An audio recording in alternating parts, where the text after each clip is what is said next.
Clinic پر بیٹھا رہتا، چائے پانی کرتے رہتے، دیتے پی لیتے، بیٹھ جاتے، کہتے وہ کپڑے کے اوپر سے انجیکشن لگاتے رہتے، ایک انجیکشن سب کو ٹھوکتے رہتے.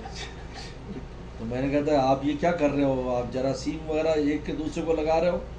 انہوں نے کہا خالق جراثیم سے رابطہ ہے، ان کا کچھ نہیں ہوگا. پھر کہا میں میرے ان کے سامنے عیسائیوں کا وہ تھا اسپتال، کہ میں دعا کرتا اللہ میں جس نے مرنا وہاں چلا، جس نے بچنا میرے پاس آ جائے. کہتا وہ بدنام ہو ان کا، وہ عیسائیوں کا وہ اسپتال.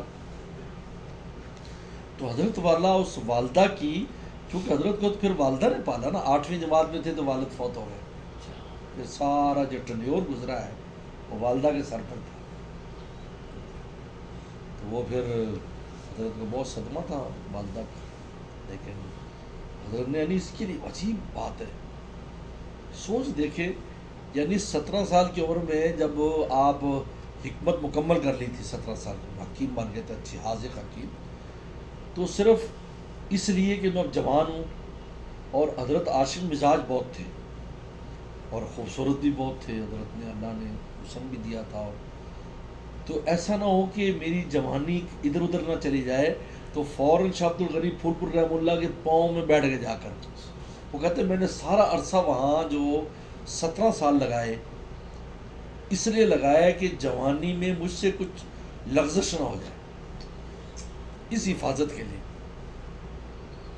اس خوف سے کہ مجھے خوف آتا تھا کہ ایسا نہ ہو کہ میں، چونکہ حکیم تھے ان کے پاس ایک سے ایک لوگ آتے تھے.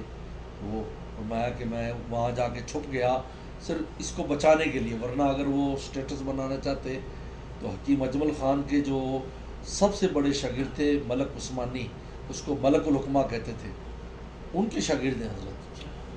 حضرت کے جو نسخے ہیں وہ اس قدر تیر بہدف ہیں کہ اگر وہ شائع ہو جائیں تو عام بندہ بھی استعمال کرے گا تو 100% فائدہ ہوگا اس کو. لیکن حضرت نے گزار دی سارا وقت. اور والدہ فوت ہوئی تو سلسلے جا رہے ہیں، ایسا نہ میں کام کا نہ رہوں، میں تو دنیا میں کام کے لیے آیا ہوں، کوئی تو کام کرنا ہے. آج کہاں کہاں ان کا فیضان. اور یعنی میں کہہ رہا تھا بھی حضرت ایک ہوتا نا کہ کچھ پیچھے سے گدی ہو یا کوئی بڑے باپ کے بیٹے ہیں جی یہ وہ ہے، حضرت والا تو خود آ کر ایسے بنے ہیں کہ خود سند بن گئے. جی وہ خود سند بن گئے،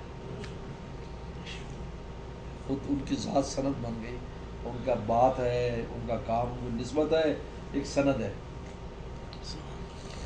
ہمارے یہاں تو وہ خانقاہی نظام بالکل مفقود ہو گیا، حضرت کے آنے سے ہی